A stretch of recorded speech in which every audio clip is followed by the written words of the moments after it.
very much part of a controlled escalation of tension, and that stretches way beyond the Middle East. That we now have tension and problems on three different, but in some ways quite similar fronts around the world.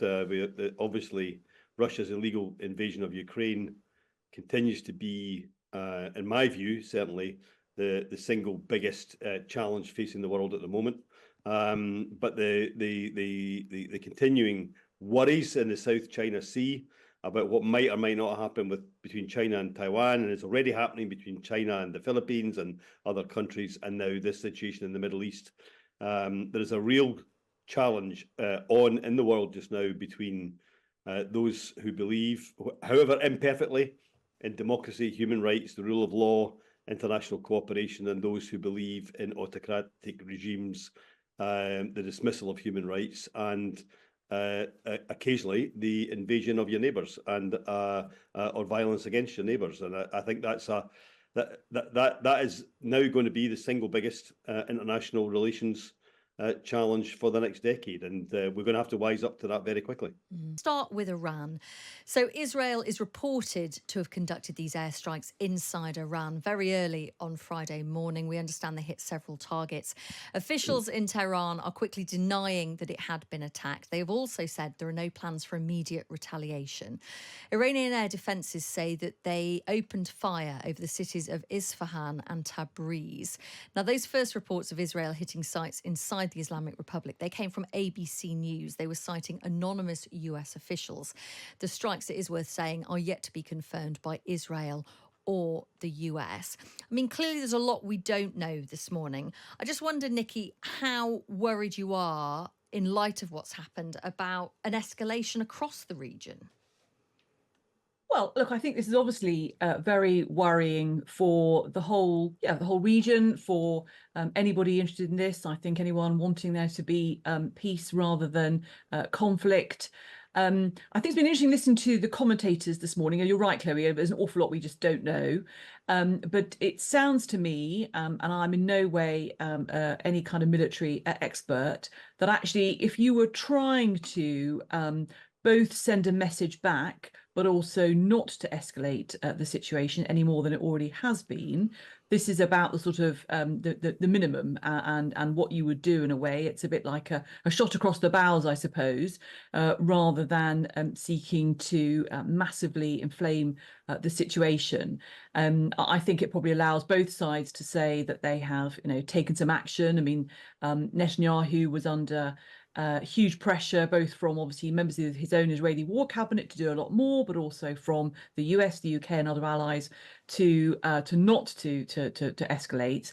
And so it sounds to me like this sort of, in a way, sort of deniability on both sides. People know something's happened, but both sides are able to say, we've sent a message, it wasn't major, and then I mean, obviously, it's not going to go back to nothing at all, because they'll go back to the skirmishes, as people said, via proxies like Hezbollah and Hamas. But it's not the full-scale escalation that I think people had feared a week ago might be the case.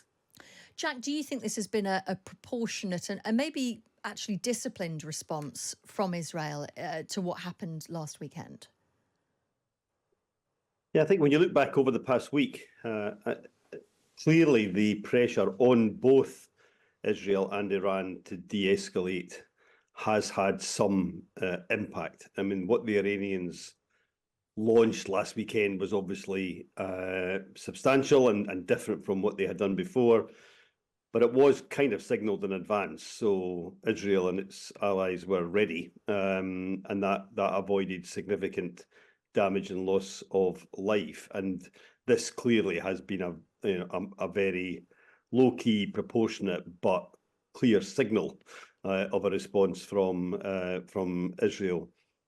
So I think that's the good news. There maybe is a bit of de-escalation going on, and people just hesitating before the situation gets completely out of control. My worry is that it's very much part of a controlled escalation of tension, and that stretches way beyond the Middle East. That we now have tension and problems on three different, but in some ways quite similar fronts around the world.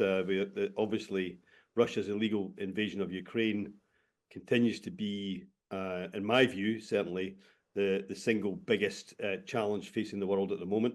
But the continuing worries in the South China Sea about what might or might not happen between China and Taiwan, and it's already happening between China and the Philippines and other countries, and now this situation in the Middle East.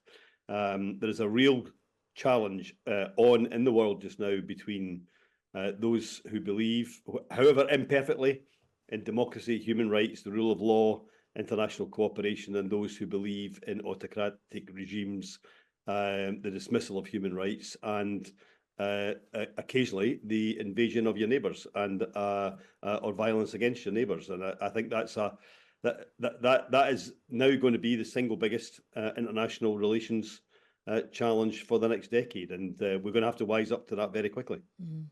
Nikki, can you give us an insight at all into kind of diplomatically what would be going on behind the scenes now? We know that Lord Cameron urged Prime Minister Netanyahu to, well, be restrained this week, and there was quite strong words from Israel in response. What are the kind of conversations that are happening behind the scenes right now? I mean, not just towards Israel, but also, you know, people who support Iran to try and get them to rein back? Well, people who support, I suppose people who have influence perhaps in Iran, and you're right. I mean, I think so. A lot of diplomacy we never see that the public, the media, even parliamentarians. So there's obviously official conversations, minister to minister. I think the Prime Minister Rishi Sunak eventually got his call in with Benjamin Netanyahu from Israel.